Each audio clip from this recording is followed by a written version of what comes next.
What up, guys? Back with another episode with my guy, Richie Fontane, a.k.a. Richie Rich, a.k.a. Man Rich with the bag. Let me hold $2 in my G. Come on now, a.k.a. Pretty Rich if you nasty. That's for the ladies. That's for the ladies. I don't need no man can call you Pretty Rich. Please don't. Bro, how you been since the last time we saw you, my G? Man, I'm good money, man. I can't complain. I might, actually. I was going to say I can't complain, but I just might. They out here, the devils is working hard, but I'm working hard, and man, and God is doing this thing. I'm super blessed. I'm healthy for the most part, from what I know. Facts. Feeling good, feeling great, looking better. I see you, man. You been in the gym? I was gonna do this without a shirt. I didn't want to. You see, I got it. Okay. I see you got the chest over. I was gonna come without a t-shirt. Nah, see I went ahead actually and put on that Humble Flourish. Okay. You know, shout out to my dog Rue. Went and put the Humble Flourish on, Nah, but next time it's gonna be topless. That's fly. I feel you, man. Give me like 36 months, man. Give me like 36 months, man. But I see you booked and busy, bro, man. You always on the road, man, doing your thing, my G. Kind of talk to us about the progression of that, bro, what you got coming up next, because I seen the dates you been at where you was in Denver. I feel like you was in Detroit. Man, you was in Chicago. Man, let me get some of them frequent flyer miles or Listen, something, man. I need the freaking flyer miles. These tickets are beating my ass. these tickets are beating my ass. But nah, man. It's like I said, it's blessed and highly favored. This is a dream, and I'm literally, of course, alive to live it. So I'm just happy it's happening. I was in Denver. I've done Cleveland. I've ran through Ohio this year. Did some East Coast, down south. I got 2 cities. Actually, you guys are gonna know it. I got Dallas and Houston, and like you said, Chicago, Detroit, so on and so forth. More to come. We got a lot of dates actually at the end of this year, so I'm excited. Okay, talk to us about this Dallas and Houston date you got coming up. All right, man. So it's a special thing that my manager wanted to do, and we can just come out and say it. I don't need to lie about it. It's J. Cole's Dollar in the Dream space. Okay. We wanted to be in the same relevancy as that. Not, of course, that I'm J. Cole just yet. But I still want to, of course, have the same, honestly, connection that he has with his fans. Because how I feel about him is how I want people to feel about me. That's the same. So actually, and you know what? This is crazy. My manager never comes up with good ideas. Eric came with a good idea. I was like, I can't fucking believe this. This is this man typing this to me. Nonetheless, shout out my man. But it's called, like I said, introduced it in the space of what J. Cole did, and it's called I Got 5 on a Comedy Series. Richie Fontane presents the I Got 5 on a Comedy Series. So the first 2, I guess what you call them, shows will be in Dallas and Houston. Okay. That's August 5th and 6th. And then, of course, there's more to come. I decided that I'll just keep it throughout my career. Dope. Like an annual thing? As a, whatever thing, honestly. As I grow, whatever be the case, whatever status I'm at, I still want to feel like people have the opportunity to see me because, granted, of course, we all need some money. Right. But, I wasn't necessarily telling the jokes to make money. I just happened to have to pay my fucking bills. So please give me some money. Facts. Yeah. So if I could sell out a fucking arena, you know, for $200-$300 tickets, whatever be the case, I can do the same thing and charge somebody $5. The same thing. You know, it's a whole different space because everybody don't got what everybody got. Dope. So like the J. Cole one was basically $1 for a ticket. So you're gonna do just $5. You got $5. You got $5. Cousin, just slide up for the first 2 shows. I'm tied in with this credit repair company. Okay. I'm a sponsor for it. It's called Nevly. It's brand new. It's something that's I'm gonna introduce soon, and of course help build status too. But it's a game changer. Honestly, it's something that's really designed to help people versus getting scammed. Right. I've been scammed 3-4 times. I've been scammed 3 or 4 times. It's something that I'd actually put my name behind, and a tool that, like I said, I really feel like it's for people. But for the first 2 shows, Nevly, the company, will actually be sponsoring 100 tickets. Okay. They're going to do 50 for the first 50 for Dallas and the first 50 for Houston. So I got 100 people free. Okay. Automatically already. Dope. And then, of course, anybody after that, give me $5. But like I said, it's an exciting thing for me to know that, number one, hopefully, you know, everybody shows up, but that people care enough, of course, to get up. Right. But exciting thing for me to feel like I also gave back into space. No, that's real, man. I also want to talk about demand, bro, because, you know, the more you grow, the more people demand of you, want to be a part of, you know, the Richie Fontane experience. Yeah. You get what I'm saying, bro? And you know, if you're in the close friends, you get to see a gist of what's going on. You know what I'm saying? Just the gist. So talk to me about the demand, bro, like you know, how this works, bro. Like people come up to you or, you know, approach you, but not every deal is a good deal. You know what I'm saying? So at this point, like, how are you balancing out deals? Because of course you want to be able to, you know, make a living off this, but not everything goes with the brand. So how do you kind of balance that out? Well, to be frank, man, I won't even say I'm the best at it yet. I'm having at times, sometimes struggles with like I want to do, you know, for someone, right? And not that I'm just the biggest thing on the planet, but you know, I can offer my platform and my space and help someone versus, you know, only kind of looking out for me, right? And I don't want to be weird because that's just not who I am, and it's kind of, I guess, goes against what I am to be like automatically like, nah, I don't like it, so fuck off. Yeah. But I'm trying to be more efficient as to what my brand is because I'm careful with it. True. And I've done so on purpose, and I've been this way for a specific reason, and I don't want to, of course, taint that. So as the demand comes in, of course, number one, judge it by, like I said, the ticket. I charge the price. Facts. We don't got to argue about it because I'm not gonna reply, right. So we're good to go. But of course, it's charged by the ticket, and then of course, based on if it goes anything that goes against me, morality speaking, it's not even optional. It's not happening. But honestly, who's running the company? Right. If it looks good, you know, to the eye, honestly, because your IG or your TikTok, whatever, you know, you're using to promote is your business card. So if you hit me and you got my ticket, but you over there selling fucking chicken wings out of Tupperware, or some pink sauce, I'm gonna charge you double now because I don't want to fuck with you, but now you go, etc. So I don't know, man. It's honestly, it's pick and choose, you know, at this point, and I have, of course, my manager Aaron to help, you know, cipher through some of the shit, so I don't have to read everything. But it's pick and choose at this point in time. I want to be, again, of course, working. Busy input, but I do want to, of course, have an established space, you know, so people know. And hopefully I'm doing that, but I want to have an established space so people know that's not the kind of shit I do.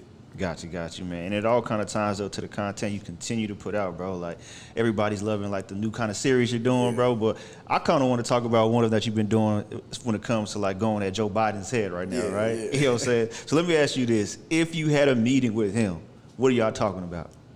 Help, bro. like fucking help. Like, this shit is not, it's really not complicated. And I want to say that, too, because when my shit crack, I get a lot of DMs in my, when I say DMs, I mean Democrats. In my DMs, somebody was like, fuck your mama. I was like, damn, nigga, she can't even hear you. But I do get people. They be upset for real? They retort, yeah, absolutely. You know, random with a fucking American Eagle as an Avi, and it's like, hey, you a bitch. You don't know nothing. Like, all right, whatever. But I'm not, number one, I'm not even against, bro. Yeah. I'm not no damn Republican. Fuck them too. Actually, motherfuck them. Super but fuck yeah, them. I'm not against, bro. I'm literally saying come help the people. Yeah. That's I don't even know how politics is complicated, to be honest. What's good for Americans? Yeah. not the shit y'all do. And it's, you know, it shouldn't be such a sticky subject when, you know, when it comes to the space of what women can do with their bodies. Like, nigga, whatever they want. Like, it should be easy. It's kind of that simple. I don't know her. Yeah. Whatever she did has no effect on me. So, you know, a room full of, honestly, old ass people deciding what's it gonna be for us is crazy to me. And I think here's my thing. My attack on this administration is my attack on any administration. I just happen to be in this space right now. Right. Y'all just didn't know me when old boy was in office. Yeah.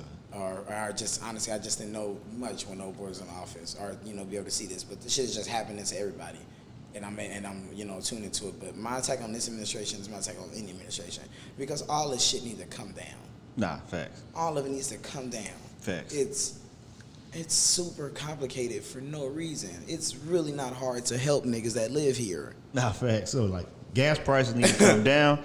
Minimum wage needs to go up. Gas prices lower them. Lower the groceries. Facts. Give us a little more money. The rents are insane. Tell the landlords y'all can't do that. It's, you know, simple shit. Because at the end of the day, bro, most of people's problems literally is just tied into their money. So just look out for that side. Y'all don't even stop us from getting shot at, the movie theater. At least put $1 in the nigga pocket so I could afford popcorn at the movies. Because if a nigga walk in the movie theater and pop me, I at least want to be eating. Like, shit. Fast. So do you believe money could buy happiness? Wholeheartedly. I made something. I'll be happy as fuck. Bro, I agree. I'm not gonna lie. When I got some stacks in my pocket, bro, ain't nothing wrong. What's really wrong? I be cheerful as fuck. Man, listen, a Mexican man blew through a red light a few weeks back, took my car off the street. I got out the car like, hey, bro, you straight? Now, granted, I should have fired on cut, but I have money in my pocket, man, and I know I had more money come in, and I can render the situation. Money changes, your aspect because you've been surviving. When you don't got it. You are surviving when you ain't got it. Yeah. So everything is so much more impactful. Everything is so much more stressful. This is literally what I call a cushion. So when you go to jail and they put you on that fucking slab, that's being poor. Yeah. When you at home and you got a bed and then you got a pillow top mattress and then that mattress costs like $1,000, that's having money. It's not complicated. Money buys happiness. Of course, deep down, whatever, that's you are who you are. If you got money and you still, got, deep issues, that's, some other stuff. Person to person. Yeah. Now, I always believe like mental health and money kind of go hand in hand, bro, because when you're, like you said, surviving, bro, it's like you can't worry about other things. Like, you just trying to, like, eat. You trying to keep the lights off. My mama had 4 kids, and all she knew was survival. And I was like, man, this is a mean bitch. Like, she's just mean to us. She just running around whooping out kids, etc. Especially me and my sister. But I grew up and went through some shit and experienced some shit, and I was like, oh, my girl was just stressed out. Yeah, not fast. And I don't even got no kids. I couldn't imagine not having no food for 4 of these motherfuckers. 4, bro. So being put under a lot of pressure, and I remember her when she'd run into some money. Different girl. Exactly. Different girls. It was not necessarily night and day, but a huge difference. So yeah, absolutely. Especially you tell anybody that's been poor before, and you give them some money, they gonna feel a lot fucking better. Feel a lot better, bro. Even, and I hate to say this because this whole IG thing does get complicated and stressed out, bro. But I really believe I saw something on IG. They said, if you're broke, you should not be dating. I agree, and I'm gonna tell you why I agree. Because not even trying to be balling out or nothing, bro. You know what I'm saying? Yeah. But if you broke, all you could really offer a girl is pull up. You know what I'm saying? I'm gonna cook for you. After a while, fuck. Talk to us. All right, that's a tough space. Yeah. What is broke though? Broke is you only have enough to like go to work, cook at the house, like no leisure. Like there's no leisure, there's no entertainment. There's no space, there's no space for nothing. Like if you go on a date and you spend $100, bro, like you just put yourself in the gym. Yeah, something's not getting paid. Yeah, all right, yeah. So yeah, that no. That's because that's working backwards, and that's literally working against yourself. Number one, any woman that you deal with, that can't deal with your financial space, you need not be worried about anyway. Right. Hypothetically speaking, if you don't have $100 to spend, then nigga, you are the problem. It's not, she don't fuck with me because I know, nigga, you're the problem. Right. I swear to God, you need $100. Yeah, at least. You can't walk out the house without 2. Yeah, really. So you damn sure can't leave without 1. Exactly. If you don't got 1, you need to stay in that motherfucker until the night hit and then go to work like a vampire. But no, bro, work on yourself. And I said it as a grown man who's went through experiences to where I did not have $100. And I know I needed it, and I was like, but I got to go out on a date. I'm an idiot. That shit was dumb. Nah, exactly. Pussy or not on the table, bro, get yourself right first. Because you feel so much better on that date, number one. If you've been on a date with no money, oh my God, this bitch order one more thing. One more thing. So y'all... You don't want to drink water? I thought we were. I'm saying I thought we were dieting. Yeah, so I got a bottle at the crib, so we ain't really got to do all this. Oh my gosh, that's the most. Being on a date without the money, my nigga, is a stressful situation because you literally are trying to watch what she's doing because you don't want to come clean about what's happening, and that I don't want to be outside stressed out about what's on the bill. That's why my bitches order what they want. Bro. And the worst part, what I used to hate was. We having a good time, we eating, bro. You're looking at everything, but then it's like, dang, you forgot to transfer the money. into the right accounts. So you on your phone not listening to her. You trying to move 1376. Then you gotta take the fee. Like, damn, I gotta add the extra because they gonna hit me with the fee. You get what I'm saying? Yeah, nah, bro. It's like I said, it's not just like you said. It's not about I'm super baller shit. Shit I want to stunt, etc. It's just about being able to take care of yourself, and a lot of this shit is self-sufficiency. So, $100 is not a date for two. Nah, it's not. Not these days. However, of course, there's 100 places you can go with $100. What I'm saying is, if $100 puts you in any kind of negative space, nigga, do not take that girl out. Please do not. But then on the other side, bro, there's this culture of dudes got to be ballers now to be able to date. And I'm like, bro, when did this happen? Listen, my nigga, I'm gonna keep fighting for us. I'm gonna keep up the good fight. Yeah. It's these memes, bro. And that's it. I'm sorry, not that's it. It's these memes, and then it's the women who's actually ascertained these things. Man. Rather because there's a million women who've worked for these fucking things. Mm-hmm. There's 1,000,001 of them actually who got their own money. Had to take the glass off for this one. Just to be clear, and when we see them on the internet doing big baller shit, it stares. Mm-hmm. And then of course there's 1,000,002 of them who fucking for it.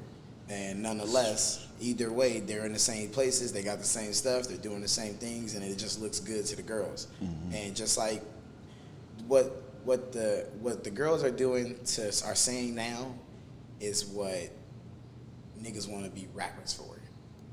Think about that. You're right. Men, for the most part, of course, and I know for the most part, the niggas that rap who feel something about it, usually they get something deep to it. Whatever the case, you make some intricate shit. You actually got talent.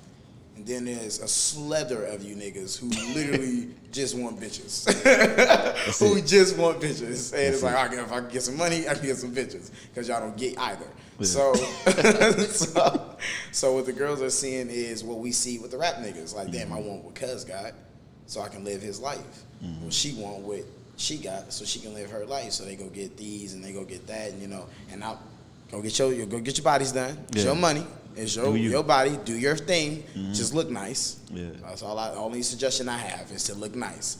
But all of that shit is because I'm trying to live what I'm seeing, and it's bad to an extent. It really is, especially for the younger people. Right. I think growing up in this shit would be fierce. Ooh. But let me ask you this, and it doesn't have to be in a negative way, but has money and notoriety changed you? And what I mean by that is, when it comes to dating or relationships, have you changed since now that you have more notoriety and fame? It could be in either way, but have you changed more to the way you approach it or the way you deal with women and situations?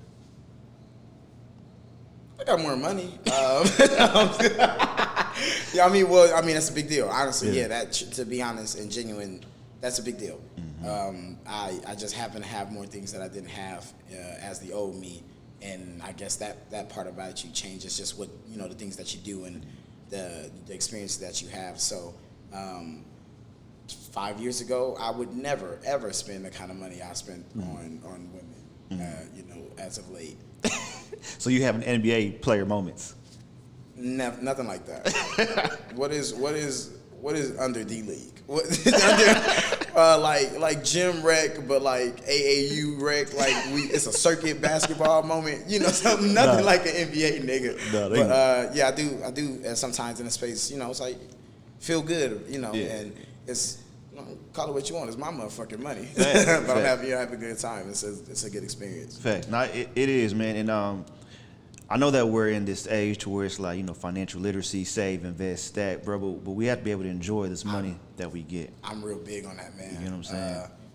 Because as much as I want to be a financial guru, I like the stuff money be doing. I like it, man. I be liking it, man. I love it. I be buying the stuff. I be eating the stuff. I be drinking the stuff. Bruh. Going to the places. I like it. So it's a strong balance, man. And kudos to any of the people who locked in. Was like, fuck that.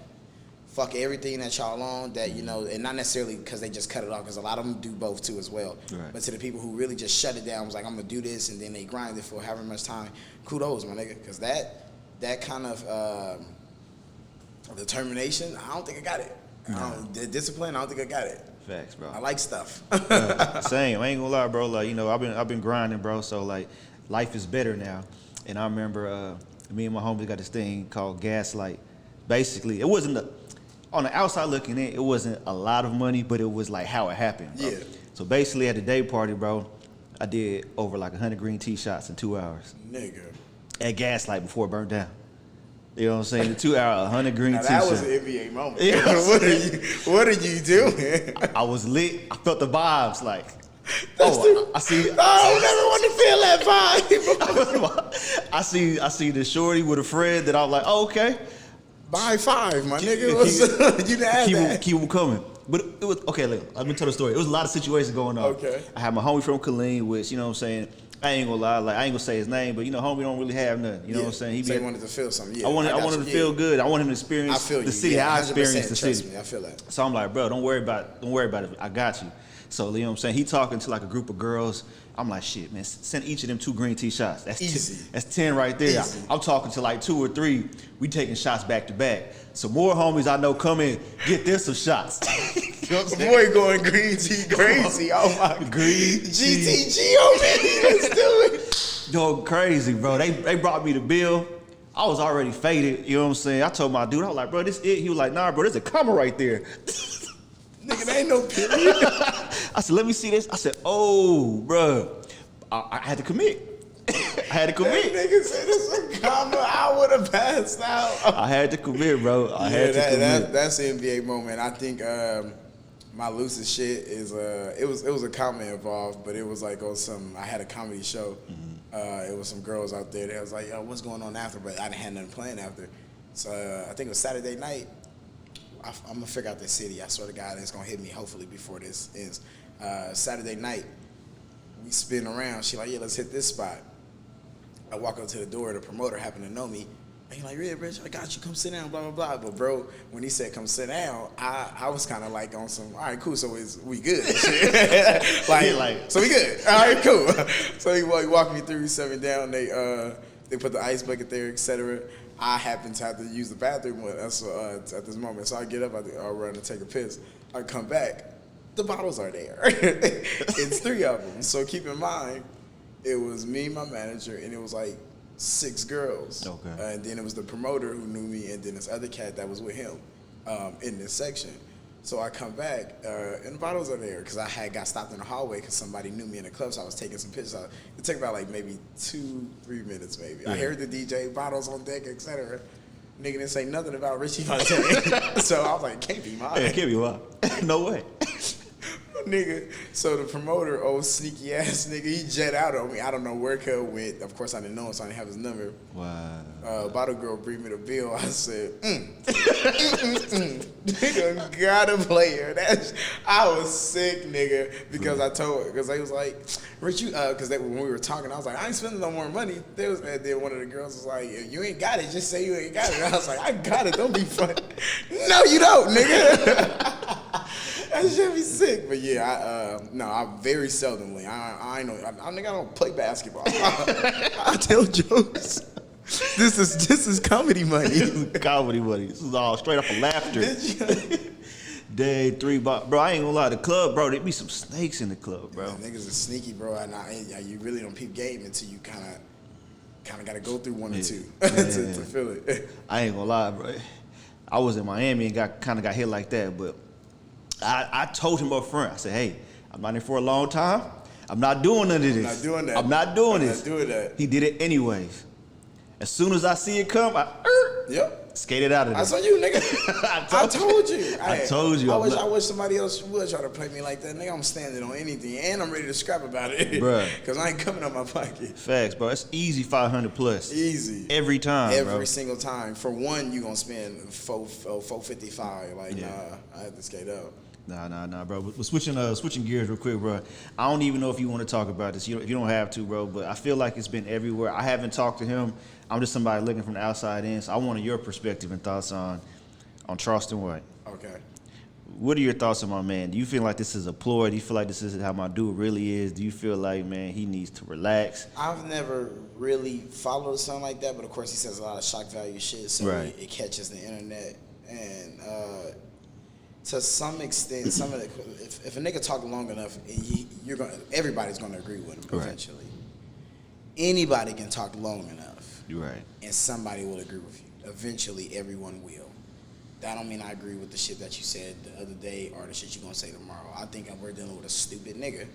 Seen a lot of shit. Has some smart nigga moments and is now doing shit for shock value. And if I guess if it make you money, I'm not here to hate on it. You know, get your check. But when does a real nigga, you know, show up? Like, what are we doing? You on the internet praising God that they took some black men down? Like, that's weirdo shit. Cause and it's they gangbangers and gangbangers. And again, as I said, eventually a nigga talk long enough, you'll feel him. I get it. I know what gangbanging is done to African American culture, but I also know your weird ass don't need to be on the internet praising God about nip. Yeah, facts. It's uncalled for. You clown ass nigga, like somebody father, brother, son, etc. All that. Like all of that. So if and when a nigga gun you down, and you know somebody did the same to you, we would stand up for that too, because that's weirdo shit. It's not just about because it was Nip or and you know the other men he mentioned, Fontane, etc., who's also a father. It's not just about that. It's about y'all niggas are weird, right? And doing weirdo internet shit just because you want to name as clown. Like that's clownery. And like what Nip say, we beat niggas up like that. Facts. Niggas like you get beat up, man. So what do you think about people saying stuff for shock value? Do you feel like there's ever a moment to where it's called for, or it's like, man, you just gotta be yourself? Like, don't be a fool just for the views. I guess I speak from a cushy position because I haven't altered my personality for people to fuck with me. Mm-hmm. So clearly, I think people are fucking strange.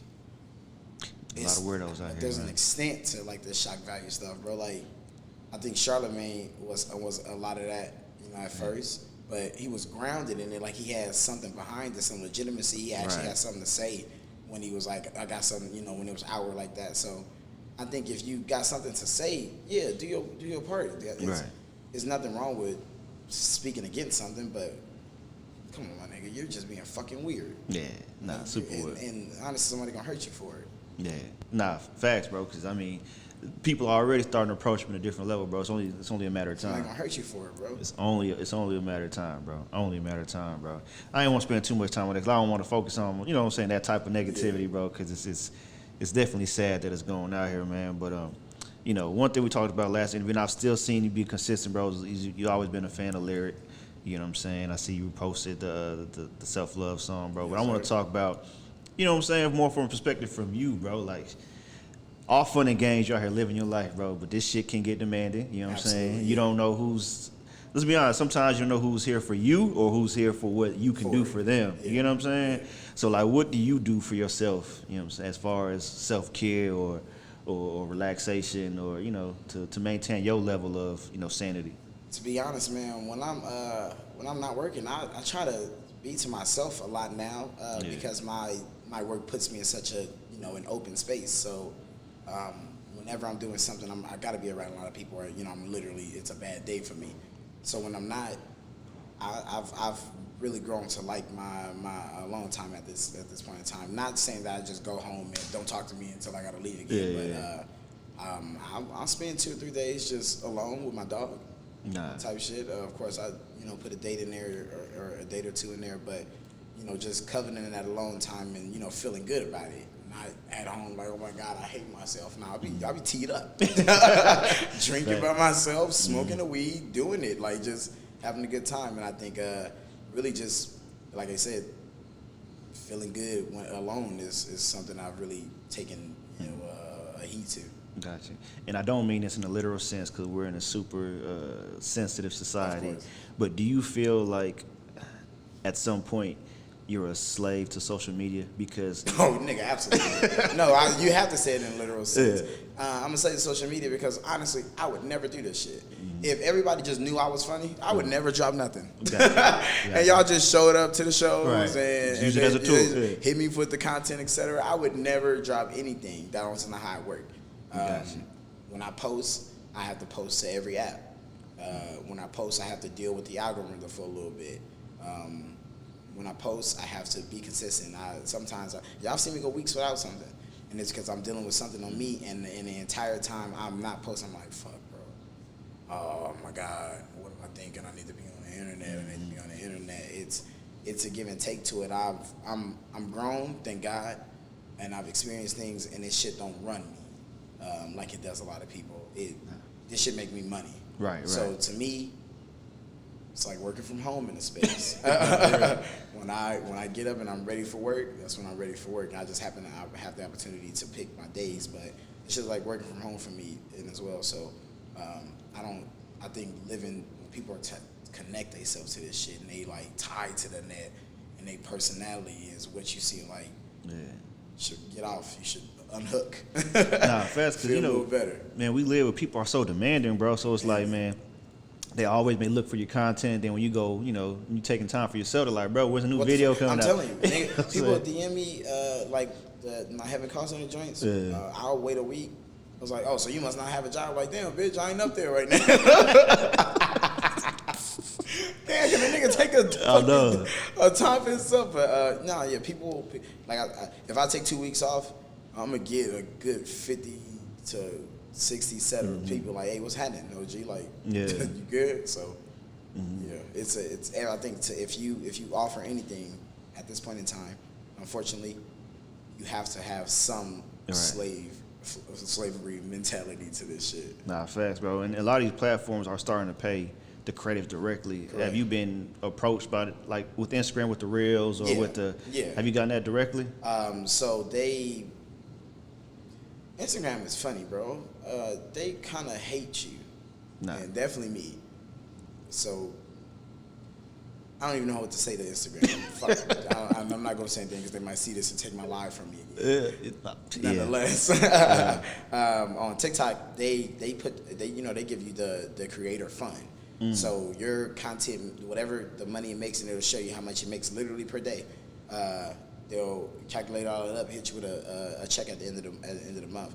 So of course you got these creators out here who have videos got 15 million views, 100 million views, so on and so forth. Yeah, motherfuckers are making money because I know the kind of money it's paying me, which it ain't much. Right, but still, hey. and that's the shit I hate. I hate that I sound like a hater. I'm gonna get it out because I don't give a fuck. Yeah. People that literally have like no talent and they just like you getting paid for like not having talent. Shit be eating me up sometimes. I can't. I will not front. Oh my God. However, again, everybody get your money, but like I said, I know what my views do for me. Yeah. I couldn't fathom. I couldn't fathom.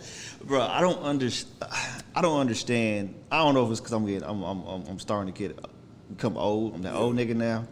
But it's like some of these videos that get some of these views, these people are literally doing nothing.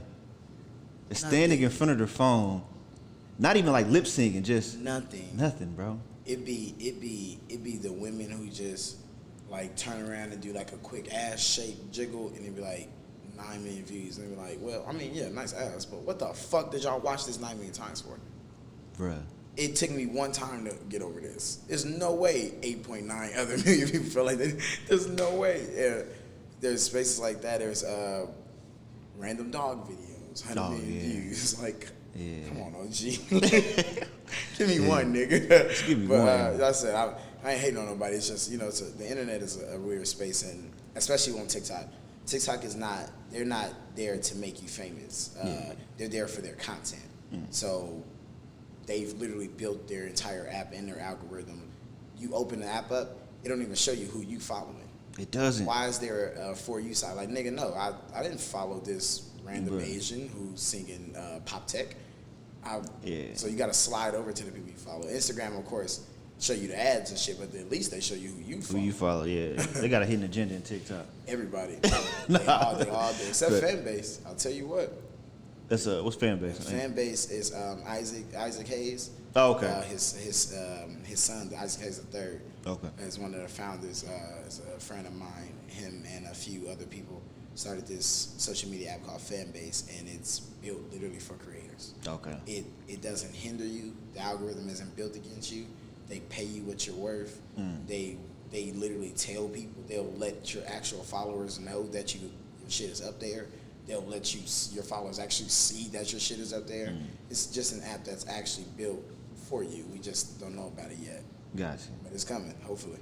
Nah, it's facts, bro. But to tie it all together, bro, I feel like, I'm going to say announcement too, you know what I'm saying? We locked it in. Richie and Tashar will be hosting the COSIGN Awards again. They running it back. They both running it Let's back. go. You know what I'm saying? Bringing my girl back so she can argue with me for 3 hours. Bring her back It's so, you know, popping. not fast. We gonna definitely do this, bro. But, you know, what I want to say is, man, or really ask you, bro, is I love seeing people like you win. You know what I'm saying? It's just beautiful to watch people like my dude Lyric win, people that's been grinding and, you know, stayed the course.